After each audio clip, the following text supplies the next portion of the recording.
Hello guys, అందరికీ నమస్కారం. నా పేరు Archana. Welcome to ear stories.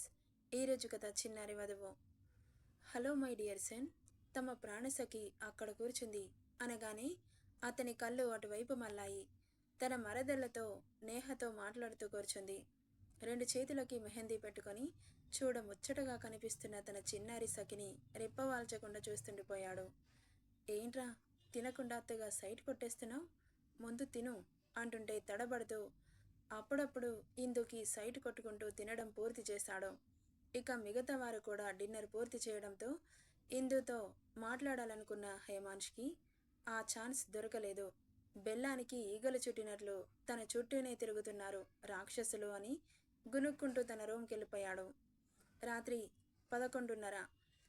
హేమాంష్ సీరియస్గా వర్క్ చేసుకుంటుండగా డోర్ సౌండ్ వినిపించి తల తిప్పి చూసిన హేమాంష్ ఎదురుగా లోపలికి వస్తున్న సంజనని చూసి, నువ్వేంటిక్కడా అని కళ్ళు చిన్నవి చేసి అడిగాడు.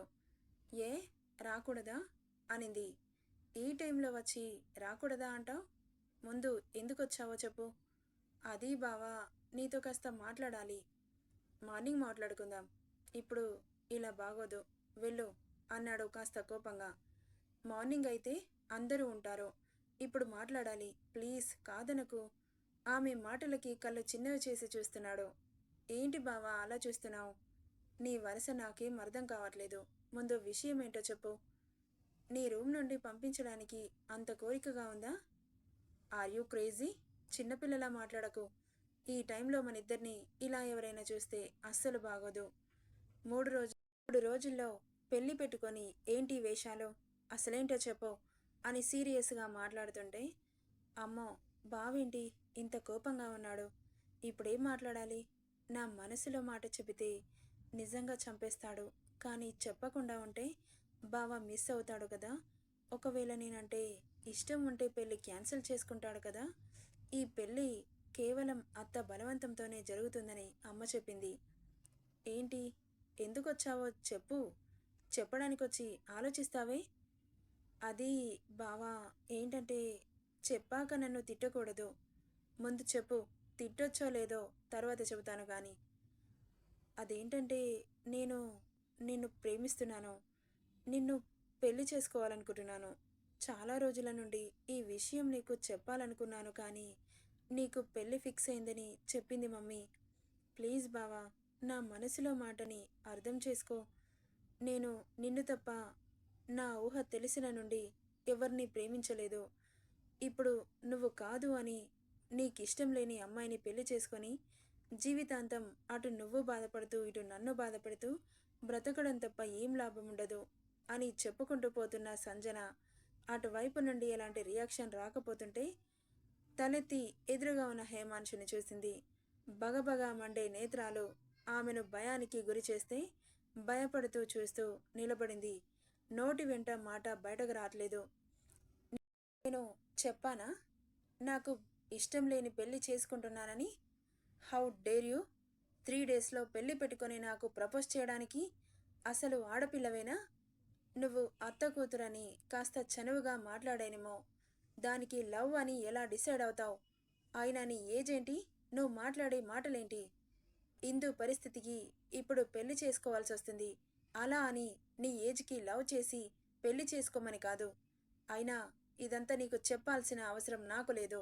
నువ్వు తప్పు చేశావు. నా రూమ్కి వచ్చి మొదటి తప్పు చేశావు. నాకు ప్రపోజ్ చేసి మరో తప్పు చేశావు. ఇది ఇక్కడితో ఆపేస్తే ఇద్దరికి మంచిది. లేకపోతే మావయ్యకి కంప్లైంట్ ఇవ్వాల్సి వస్తుంది. ఇవ్వమంటావా అని కోపంగా చూడగానే, వద్దు బావా అని భయంగా చెప్పింది. అవుట్ అన్నాడు కోపంగా. దెబ్బకి అక్కడి నుండి పరుగందుకుంది. వెళ్తున్న ఆమెని చాలా చిరాగ్గా చూశాడు. తను మెహందీ వేసేటప్పుడే గమనించాడు, కానీ మాటల్లో పడి అంత పట్టించుకోలేదు. రూమ్కి వచ్చినప్పుడు పూర్తిగా అర్థమైంది ఇలాంటిదేదో ఉంటుందని. ఇక సీరియస్గా వర్క్ చేసుకుంటున్న హేమాంష్ తను డిస్టర్బ్ చేయడంతో చాలా చిరాగ్గా వర్క్ ఆపేసి ఇందు మరీ గుర్తొస్తుంటే వెళ్ళాడు తన రూమ్కి. ఆ టైంలో తన రూమ్కి ఎవరో వెళ్తున్నట్టు షాడో కనిపించి అతని కనుబొమ్మలు ముడిపడ్డాయి. వెళ్తున్న వాళ్ళకి కనిపించకుండా వాళ్ళని ఫాలో అవడం మొదలుపెట్టాడు.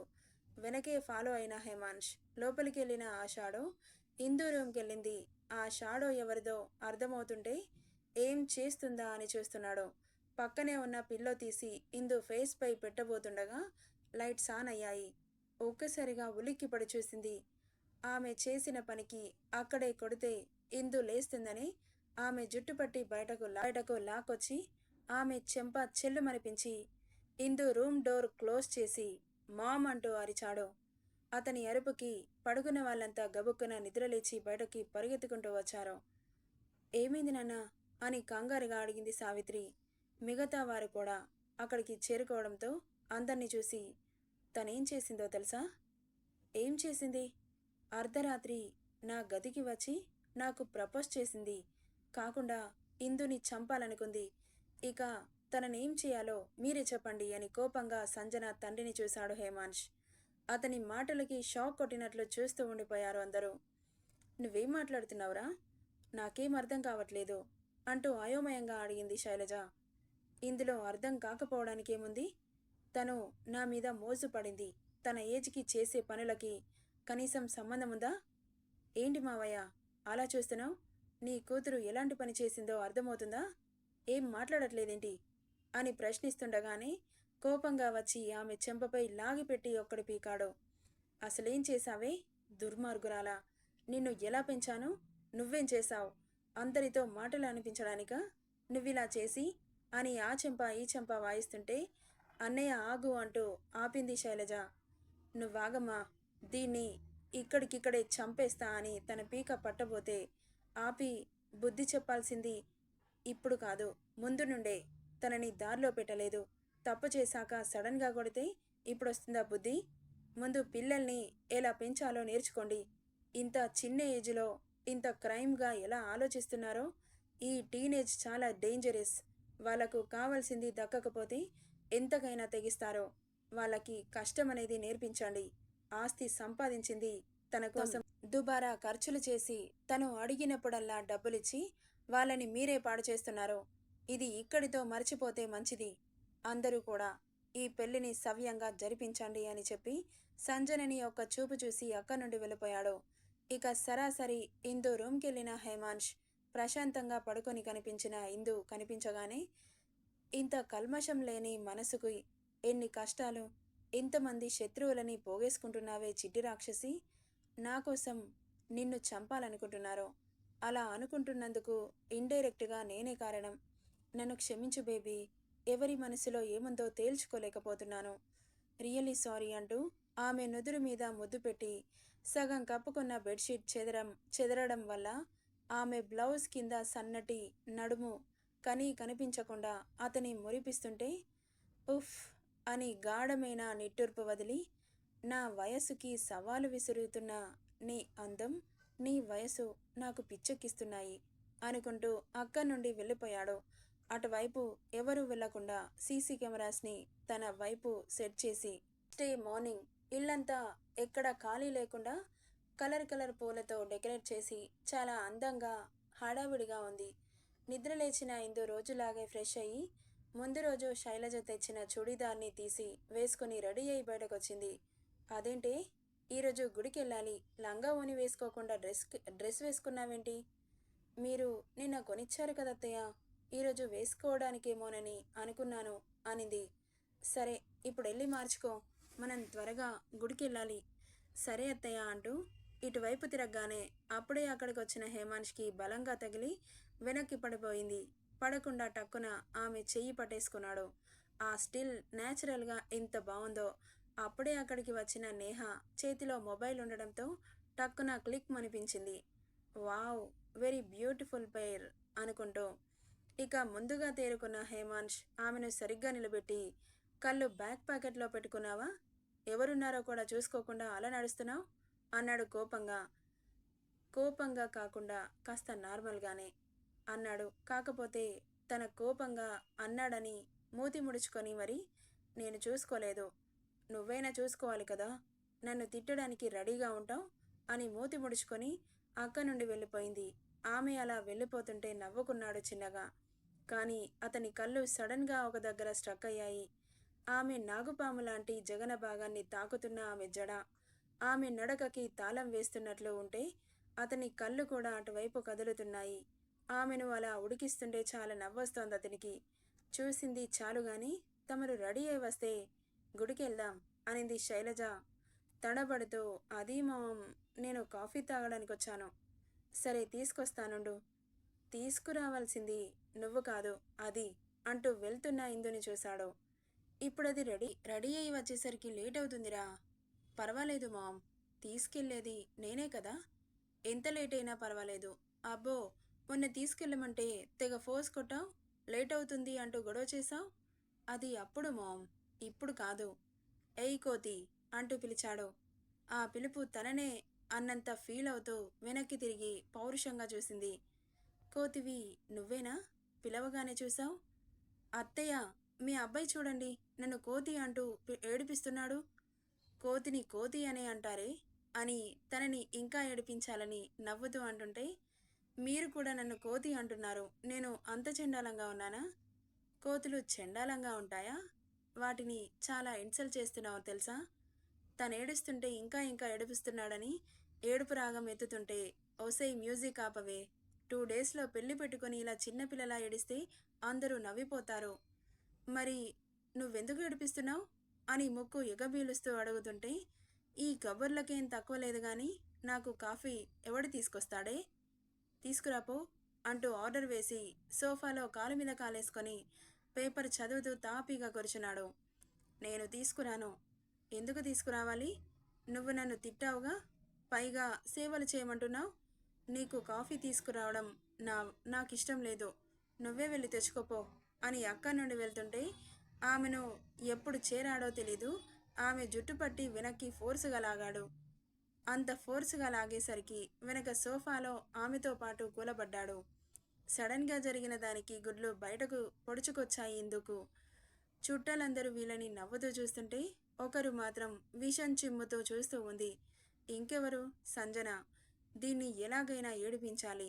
ఇంత సంతోషంగా ఉంటే కడుపులో మంట తగ్గట్లేదు అనుకుంటూ వాళ్ళిద్దరినీ అంత చనువుగా చూడలేక విసురుగా లోపలికెళ్ళిపోయింది. అలా లాగేసరికి నొప్పి పుట్టి తల పట్టుకొని, అసలేమనుకుంటున్నావు నువ్వు? ఎంత నొప్పి లేసిందో తెలుసా? కోతి నీకు కాఫీ ఎలా తీసుకొస్తుంది? కోతులంటే అంతిష్టమా? వెళ్ళి కోతినే పెళ్లి చేసుకోలేకపోయావా? అదే నీకు కాఫీ పెడుతుంది, వండి పెడుతుంది. ఇంత ఇబ్బంది పెట్టినా నీకు కాఫీ పెట్టివ్వను. అస్సలు పెట్టివ్వను.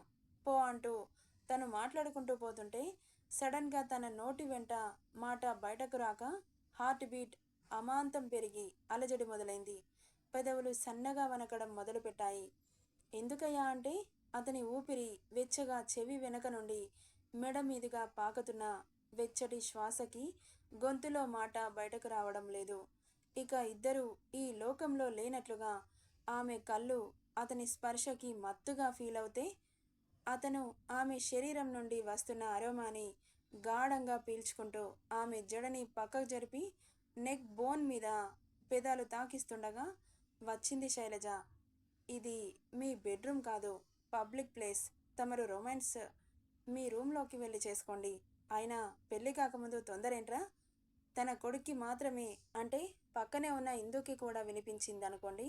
వాళ్ళిద్దరికి మాత్రమే వినిపించేలా అంటుంటే గబుక్కున అతని ఒడిలో నుండి లేచి తన రూమ్కి పరిగెడుతుంటే ఆమె చున్ని పట్టి వెనక్కి లాగాడు.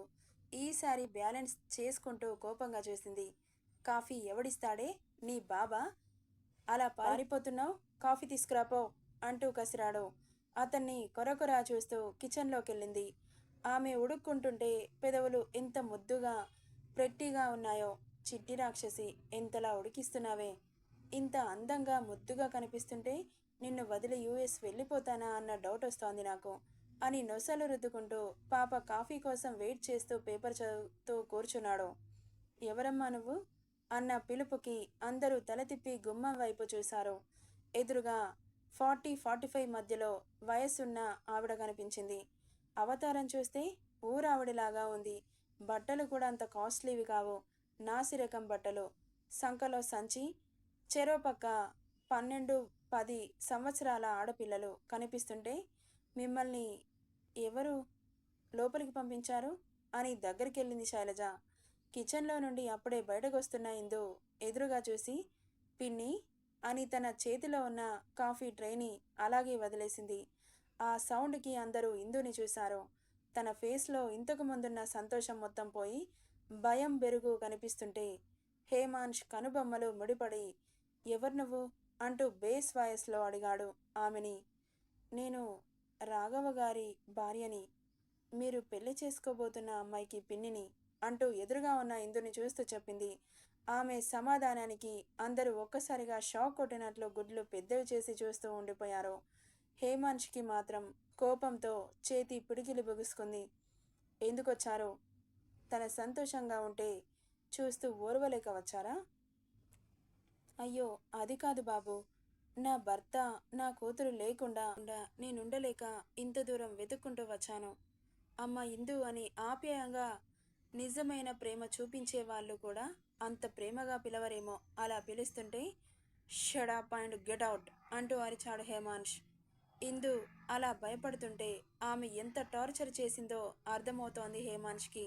అందుకే అంత కోపం వస్తోంది ఆమె మీద. నెక్స్ట్ పార్ట్లో ఏం జరుగుతుందో చూద్దాం. ఈ స్టోరీ ఎలా ఉందో కామెంట్ చేయండి guys. Thank you for listening.